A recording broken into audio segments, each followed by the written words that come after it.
Ẹ ǹlẹ́ lọ́ọ̀dẹ̀ o. Ewé tí ẹ̀ ń wò lórí àwòrán yìí ni à ń pè ní ẹ̀yìn olobe. Òun náà ni wọ́n ń pè ní stone breaker àbí chancapedra.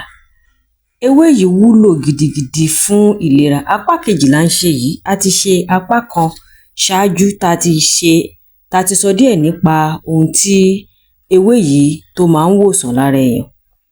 Bí ẹ ṣe máa dá ewé náà mọ̀ ni wípé òun ní èso wẹ́rẹ́wẹ́rẹ́ lẹ́yìn torí ọ̀pọ̀lọpọ̀ ewé ló farajọ ewé yìí tí wọ́n farajọra wọn. Ṣé ẹ rí èso kéékèèké yìí? Ẹ̀yìn ẹ̀ ló wà, òun lẹ̀yìn ẹ̀yìn olobe ọ̀hún rèé. Tẹ́ bá ti rí èyí tó léso kéékèèké lẹ́yìn báyìí ni kẹ́ ẹ ti mọ̀ pé ẹ̀yìn olobe òun lẹ rí yìí. Ewé yìí tí wọ́n bá léèyàn ní òkúta nínú kíndìnrín àbí nínú ibi òróǹro tí wọ́n ń pè ní kidney stones àbí gallstones, ewé yìí ó máa fọ́ túútúú ni o. Ẹni yẹn máa tọ gbogbo stones yẹn, ó máa bá ìtọ̀ jáde ni.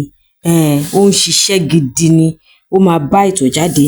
Lẹ́yìn èyí, ewé yìí tún dáa fún ikọ́ tàbí kí ọ̀fun máa tààyàn.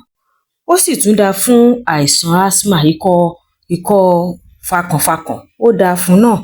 Lẹ́yìn èyí, ewé yìí tún dáa fún urinary tract infection ti ibi tí ènìyàn ń gbàtọ̀.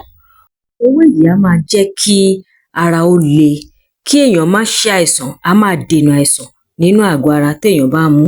Bákan náà, á máa jẹ́ kí oúnjẹ ó dà, kí oúnjẹ ó kúrò lára bó ṣe yẹ kó kúrò lára. Ewé yìí bákan náà á máa fọ ẹ̀dọ̀, á máa jẹ́ báyàn fọ ẹ̀dọ̀ kéèyàn má baà ní àìsàn nínú ẹ̀dọ̀. Ó sì rọrùn gidi láti sè. Bẹ́ ẹ bá ti rí ewé yìí tẹ́ ẹ já tó pọ̀, tẹ́ ẹ ṣàn dáadáa, kẹ́ ẹ ṣàn kó mọ́ torí kòkòrò tó máa ń tẹ̀lé ewé kiri, kẹ́ ẹ ṣàn kó mọ́. Omi tó mọ́ sí i, omi mímu tó mọ́, kẹ́ ẹ bù ú sí i, kẹ́ ẹ jẹ́ kómi náà kó pọ̀ bákan náà.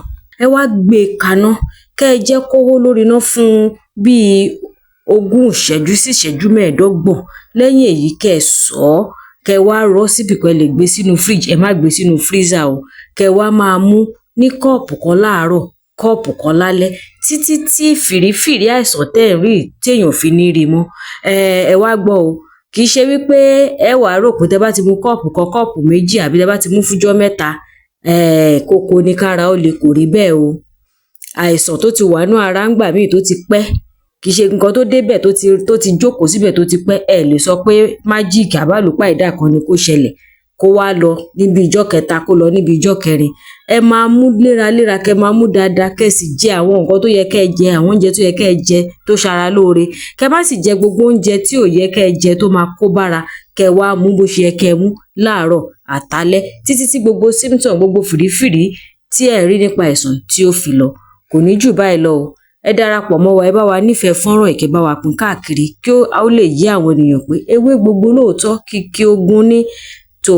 Kò ní jù báyìí lọ. Kókó lára ọ̀tá le, kókó lára wa ò máa le. A ní ṣàìsàn. Ó dìgbà.